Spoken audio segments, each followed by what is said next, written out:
জীবিত অবস্থায় জান্নাতের ছবিগুলো আল্লাহ তাকে দেখাবেন। কেন আমরা মসজিদের খেদমত করবো? কান লাগান।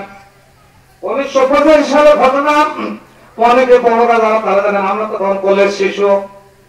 কোরআন দিবসে 11ই মে চাঁপাই নবাবগঞ্জে ছোট্ট একটা বাচ্চা শিহাবুদ্দিন জুমার আজান হবে, মাকে 10টার সময় বলছেন, মা আমাকে গোসল করায় দাও, আমি তো আজকে মসজিদে যাব। মসজিদে গিয়ে ইমাম সাহেবের পিছনে সালাত আদায়ের পর কোরআনের মিছিলে আমি যাব। মা তো হতবাক। এমন সময় পিতা ধরে আসলেন, বলে কি হয়েছে? পিতা বলেন, এই ছেলে তুমি রাত্রিবেলায় ঘুমাওনি, সারা রাত্রি তুমি জেগে জেগে কোরআন তেলাওয়াত করলে আর নফল নামাজ আদায় করলে, নফল সালাত আদায় করলে, কি তোমার হয়েছে বলো? ছোট্ট ছিলেন শিহাব বলছে, অন্য কোনো কিছু হয়নি বাবা আমার। আমি যখন কালকে সন্ধ্যার পরে মাগরিবের নামাজ আদায় করলাম, মাগরিবের নামাজ আদায় করার পর বুকের মধ্যে কেমন যেন হলো। এশার যখন আযান হলো, এশার সালাত আদায় করার পর আমি যখন সামনে আল্লাহ রব্বুল আলামিনের জান্নাতের 8টা দরজা কেমন যেন ছবিগুলো আমি দেখতে পেয়ে গেলাম। সারা রাতে ঘুমের ভান করি, আমার তো ঘুম আসে না।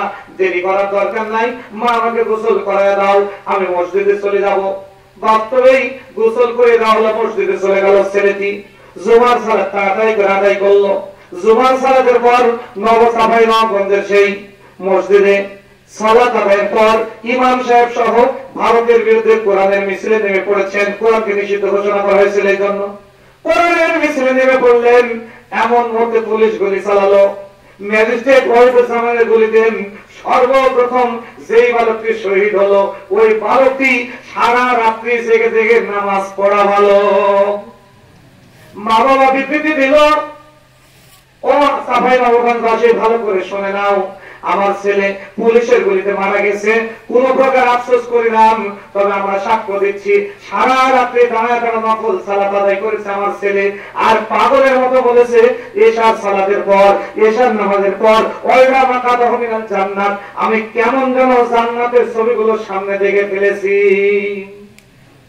2 নম্বর হলো ওয়াইরা মাকাদাহু মিনাল জান্নাত, কেউ যদি কোরআনের পথে থাকে তাহলে মৃত্যুর পূর্বে জান্নাতের ছবিগুলি তাকে দেখানো হয়। বড় বড় বিপদ দূর করে দিবেন। কবরে কোন আযাব আল্লাহ দিবেন না। এরপর নবী বলছেন, কিয়ামতের ময়দানে এমন একটি টুপি তাকে পরায় দিবেন, এমন একটি তাজ পরায় দিবেন, যে তাজের মূল্য আসমান জমিনের চাইতেও বেশি।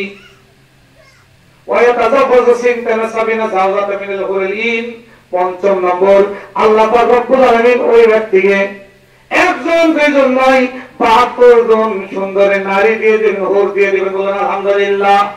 ষষ্ঠ নম্বর হলো ষষ্ঠ নম্বর হলো 70 জন এমন জাহান্নামী ব্যক্তি, জাহান্নামের ফয়সালা